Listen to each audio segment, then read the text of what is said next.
The end of 2025 is near, and this is the time for me to release my favorite wines of the year. My year was busy as I traveled around the globe tasting many great wines, as I usually do. 2025 was also a difficult year as I talked to many wine merchants and winemakers who really feel gloomy about the future. I, however, think that wine has been around for more than 8,000 years, and I don't think it's going anywhere anytime soon. But this might be a difficult period for the wine trade right now. This year I tasted so many great wines from places that I didn't have on my radar before, highlighting to me that wine still has a lot of potential to grow, and the overall wine quality, I believe, has never been higher than today. So let's talk about my favorite bottles of the year 2025. Let's go. Before I get into the wines, I want to reach 200,000 subscribers this year. So please do subscribe if you haven't done so already. Come on. Thank you. My list of wines of the year doesn't include everything I've tasted or everything I rated highly. It is actually a list of wines that I really enjoyed, that highlighted something to me that I didn't know before. Some wines that I just had a lot of fun with, So let's dive in. So the first one is the 2023 Pieropan Soave Classico La Rocca, a beautiful, beautiful white wine made from the grape variety Garganega. And it's actually one of the first Italian white wines I ever really enjoyed. And tasting this bottle really reminded me of that great time when I lived in Florence and tasted around and discovered Soave. Soave is a wine region that produces on average really boring and diluted wines, but this wine highlights something that I truly believe in. You can make great wines in the terroir you're in with the grape variety that you're using if you really put in the work, and they really highlight that Soave can be a terroir wine, a wine that is really expressive, complex, and really enjoyable. So I definitely like this wine a lot. A great Soave Classico like this one can compete with a high-quality Chardonnay from a really good vineyard in Burgundy, but these wines come at a much lower price. So check them out and enjoy. The next wine I really enjoyed was the 2024 Keller Grüner Sylvaner from Rheinhessen. Keller is an iconic winery from Germany. Some of their wines sell at insane prices, and they're mostly well known for Riesling and really high quality Pinots. But this was just So Sylvaner is a grape variety, I think, that has a lot of potential.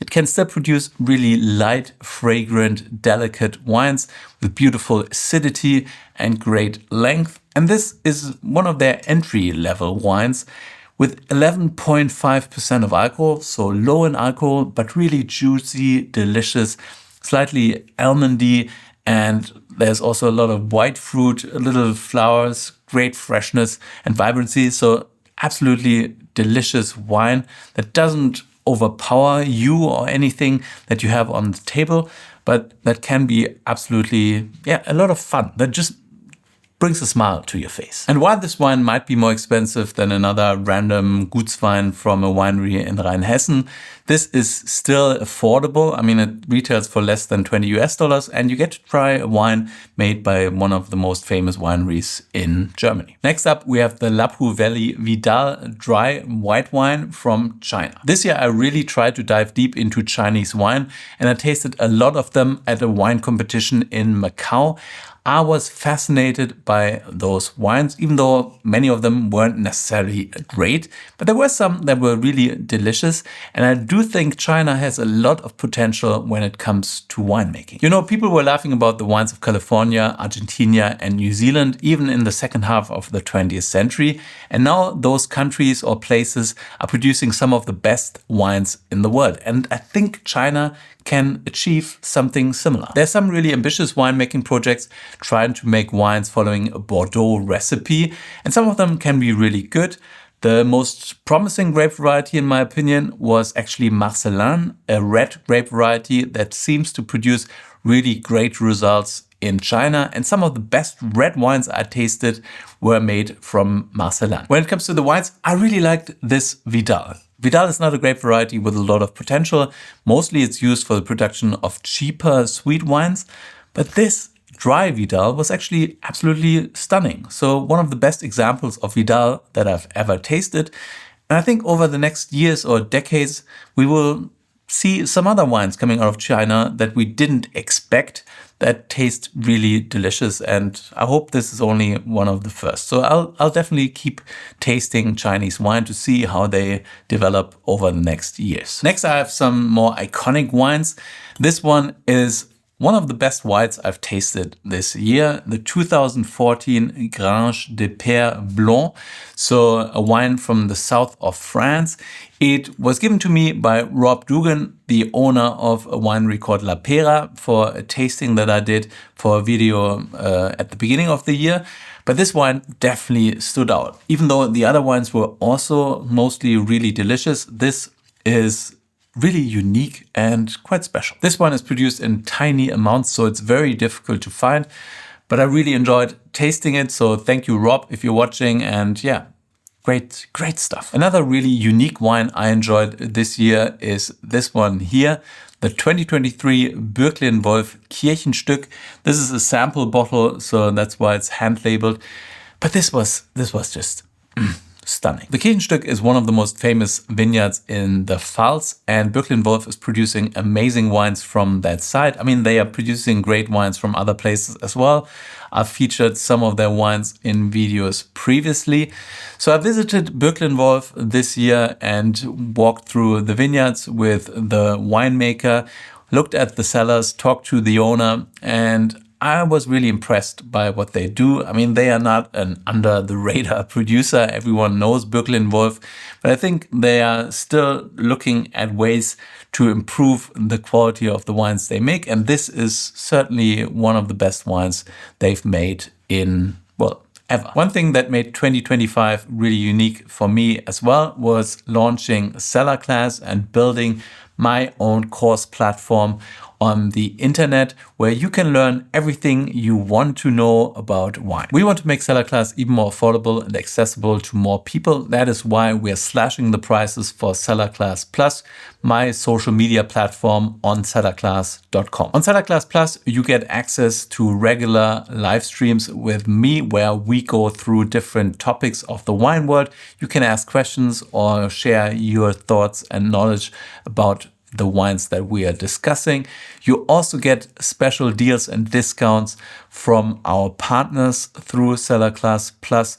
And there's a lot of interaction community on that platform, so check it out by hitting the link in the description. There's more coming for Cellar Class next year, so stay tuned and check out cellarclass.com. Now we're moving on to the reds, and this was a unique bottle that I tasted at the beginning of the year, the 1980 Chateau Margaux. This bottle was given to me by a subscriber from Switzerland, Ian, who donated this wine to me so that I could kind of open it up and use it for a video. And this was unique because 1980 was a terrible vintage written off by everyone. But some of those wines showed so well, and the Chateau Margaux was a really delicious wine. This wine taught me two things. First of all, never write off Bordeaux. I mean, there are terrible wines coming out of Bordeaux, but great producers produce amazing wines that can age for a long time, even if they are produced in a difficult vintage. And secondly, don't just write off a bad vintage. I mean, it depends on the winery as well. And in this case, Chateau Margaux did a great job producing the best wine they could with the fruit that they harvested. And yeah, this was really great stuff. Light and fragrant, not big and powerful, but delicious, even after more than 40 years. And that brings me to the next wine, the 2003 Chateau Pavie from Saint-Emilion. I first heard about this wine when I just got started in the wine business, working as a young sommelier. And I heard that these two critics, Jess Robinson and Robert Parker, were fighting about whether this wine is absolutely terrible or absolutely delicious. And I always wanted to see what I think. How would I rate this if I pop the cork? So I managed to buy a bottle this year and open it, and I thought it was pretty good. So I was more in the Robert Parker camp. In this case, I mean, definitely a powerful wine. 14% of alcohol is a lot of alcohol, but nowadays that's that's not extraordinary for wines coming out of Saint-Emilion. Many of them have more than 14% of alcohol. And I actually really like this wine. And I thought it had aged really well since 2003. And it also showed that you should listen to the critics and you should read what they have to say. But in the end, you have to make up your own mind and then kind of decide whether you like the wine or not. That said, these are two wines that I also recently tasted following the Wine Spectator Top 10 release. And these were my favorites. And they were actually the cheapest wines on the list, but really delicious wines for different reasons. So the 2021 Barbaresco from Produttori, Barbaresco was just absolutely delicious, refreshing, structured, really good Barbaresco, and at a price that is still really affordable. However, you really get something unique that is very expressive of its grape variety, but also of its origin. The same can be said about the 2023 Rich Lytton Springs. It's mainly Zinfandel blended with a few other grape varieties. It's from California and it's made using those really old gnarly vines.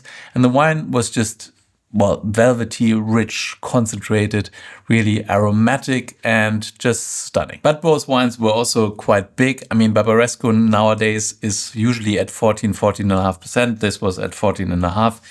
And Zinfandel is always kind of high in alcohol, so you should enjoy those bottles with friends and family over a great dinner, but then they're just a lot of fun. Talking about high-octane wines, this is the 2015 Giuseppe Quintarelli Amarone del Valpolicella that I opened this year.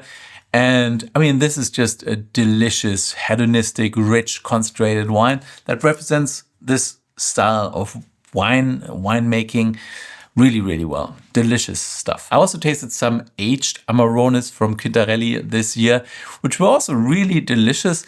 And yeah, I mean, this wine style is kind of falling a little bit out of fashion, but I think with the right meal, Amarone can be just amazing. And yeah, they are concentrated, rich, powerful wines, but you don't need to drink the whole bottle, you know? But I do think if you want to know the classics, you also have to know Amarone, and Quintarelli's Amarone is probably one of the most classic Amarones, or one of the most famous Amarones, at least. Another fascinating wine I tasted this year was this, the 2001 Penfolds Grange, a wine that I've had many times before, but this year it really taught me something. I opened this bottle next to other Penfolds Shirazes, wines that were sold at very different price categories to compare and contrast them.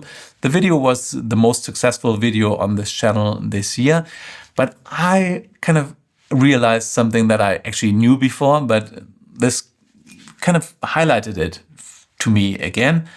And that is that the most expensive wine oftentimes isn't actually the best wine, you know? So I had this next to the Bin 128 and the Penfolds St. Henry. And well, the Grange was really, really good, but the others were actually more fun, more joyful, more delicious, more structured. This actually, after the video, tasted even more tired, and I definitely drank the other bottles and didn't drink this. So the icons might be great wines, but they might not actually be the most enjoyable wines. So you spend a lot of money on a bottle like this, and you don't always get a return on that investment. So the next bottle is a bottle that I haven't tasted yet, but I really enjoyed it. You know, we purchase pretty much all of the wines for this channel with our own money. We just buy them retail and that's fine. So I don't want to suggest to any other winery that they should send me free stuff because I don't usually like that, but this was kind of unique. So this is from the winery Jerman, and I tasted one of their Ribolla Giallas in a video and really enjoyed it. Like I said, I purchased that bottle and they then sent me this bottle with this image hand painted on the bottle. Absolutely. That's a real class act, something I really like. And I don't know whether I can ever open this bottle because it would just kind of ruin this piece of art. I also tasted many terrible wines this year. I do that for you in order to make sure that you see what wines you should avoid. And those are definitely 3 wines that I wouldn't want to taste again. A blue wine, I mean, that's something the world really doesn't need. Meiomi Pinot Noir, I mean, that's a wine that many people like to poo-poo on. And yeah, I kind of agree. I mean, this is just terrible stuff. And 19 Crimes, I mean, just stay away from that stuff. That's a crime in and of itself. So that's it, my wines of the year 2025. Let me know what your wines of the year were down in the comments. I do really appreciate you guys. I mean, we've been doing this for more than 5 years and it's been mostly a lot of fun. It's also been a lot of work, but yeah, but it's just rewarding work because of you. Thank you for watching. If you like this video, then please like it down here. Subscribe to my channel if you haven't done so already. But whatever you do, stay thirsty.